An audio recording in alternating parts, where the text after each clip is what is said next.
మనుషులకి ఎన్ని కష్టాలు, ఎందుకు ఈ బాధలు, ఎందుకు వాళ్ళని ఇట్లుంచినావు, ఎందుకు మమ్మల్ని ఇట్లుంచినావు అని అడగాలని అనిపిస్తుంది. ఓకే, సో ఇప్పటి నుంచి మేము డే స్టార్ట్ చేస్తాం.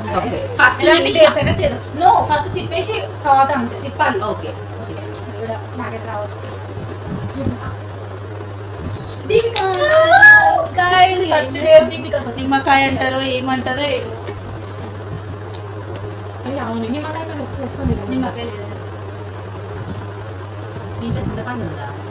చింతపండులా కారం ఉప్పు వేసుకున్నాం తింటుందా? తింటది. సో మేము దీపికకి ఇస్తున్న ప్లేట్ తీసుకొని అందులో చింతపండు వేసి కారం ఉప్పు వేసుకుంటాం. ఇంత చింతపండు తీసుకుంటాం. ఒక పీస్ చాలా ఇంత తినాలి. అంత తింటారా? మరి డేర్ అంటే మేము ఇచ్చింది గిన్నె తింటారా? అంత సీన్ లేదు. పోతే దాన్ని తీసేసి లేస్తే క్లోజ్ చేయి మళ్ళీ వచ్చిన. సో గాయస్ చూడండి ఏం అనిపిస్తుంది దీపిక హెయిర్ ఇంకా కారం ఏంటంటే ఇందులో ఏమేమి వేసినాం? కారం, ఉప్పు, ఇంత చింతపండు. కొద్దిగా సో నిమిషాల్లో కొంచెం ఉప్పు వేయాల్సింది కదా. ఇష్టం ఇంత కారం మా కారం ఉప్పు ఉందంటే మా కారం ఆల్రెడీ ఉప్పు ఉంది కదా కారం ఉప్పు ఉంటుందా ఫ్రెండ్స్? ఏంది ఫ్రెండ్స్ ఇది? కారం ఎంత